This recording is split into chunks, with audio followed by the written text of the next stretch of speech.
Vancouver, Washington. Wanted to go over the ball flight laws today, what we call the new ball flight laws versus the old ball flight laws.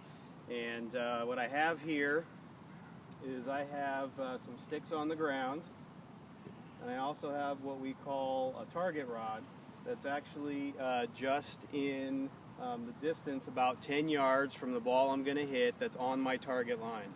And we can learn a lot about where we start the ball and where the ball curves to in relation to the ball flight laws if we have a reference point just like that target rod that we have out in the distance. Okay, so let's talk a little bit about why a ball does what it does and how that can apply to you hitting better golf shots.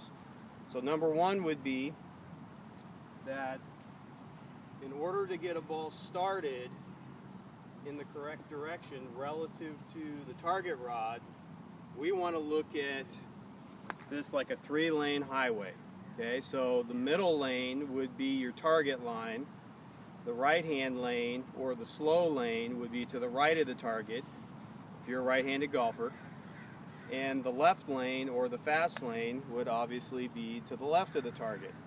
And I think too often that we as golfers, we tend to look too much at the target and not enough at the starting line or the zone, either the right zone or the left zone that we want to start that ball in. Okay? So let's talk a little bit about what gets a ball started in either the right zone or the left zone. Okay? So we used to think the old ball flight laws that your path or the direction of the club head determined where golf balls started. And the reality is that approximately 20 to 25% of where a golf ball starts is path related. The other 75 to 80% is club face related. Okay, so it's real important to understand that if I want to get a ball started to the right, if I'm trying to hit a draw, if I wanted to get a ball started to the right or the right zone, the club face relative to my target line needs to be open. Okay, so, and this is at impact. But you're going to say, well, how could a ball draw if the club face is open to the target line? Well, we haven't talked about the path. So if we were going to put numbers to this, we were on a launch monitor right now with TrackMan, one of the best launch monitors out on the market, and we were going to hit a tight little draw. TrackMan would say, and I've got a 7-iron in my hand, that the path would be 4 degrees to the right relative to the target line, and the club face would be 2 degrees open to my target line or 2 degrees closed to my path. Okay? And so what I want all of you to kind of think about, those of you who've been struggling with trying to hit a draw where the ball would start to the right of the target to some degree and curve back to the target, we're not trying to do it by rolling the club face through the impact area. Okay, so the reality is that the ball stays on the club face for less time than the blink of an eye. Okay, so how hard would it be, if you think about it, to time the rotation of the club face in order to hit a draw? Now remember, what I said was, in order to start a ball to the right of the target, club face has to be open. Okay, so what we want to do is start off by practicing trying to hit small little shots by having the club face slightly open in the setup and trying to make swings where we start the ball more in the right zone.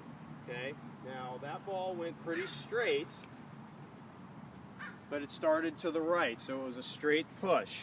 The reason that ball didn't curve back is because relative to the club face being open, the path was not enough to the right. Okay, so famous instructor that I've worked with quite a bit in the past, I always remember what he said. He said, "Scott, I want you to hit draws with your path, not your club face." Okay, so I had to think about that for a little while as to what he meant by that. So what he's really saying is, I don't want you trying to hit draws by rolling the face aggressively through the hitting area. I want you to hit draws because your path is enough to the right in order to make the ball curve, okay? So the opposite would be true if we were going to hit fades. So if we're going to hit a fade, the ball would start in the left zone or left of the target rod and would obviously curve back to the target. So if we were on a launch monitor again, our path would have to be somewhat to the left of the target line, but the club face would have to be closed to the target line or open to my path, okay? So, you know, whenever I introduce closed face with a fade and open face with a draw, people get confused based on the old ball flight laws, okay? So I think if you can start off, get a practice station together, okay, whether you have one of those alignment sticks in your bag or an old shaft with a noodle like what I have here, and you can put that about 10 yards in front of you on your target line and actually start to work on making swings where you can, number one, get the ball started either in the right zone or the left zone, depending on what type of shot you're going to hit, and then working on your path to make sure the ball curves. That would be a great thing. Okay, so until next time, Lesson-Leritz here, and look forward to seeing you next time.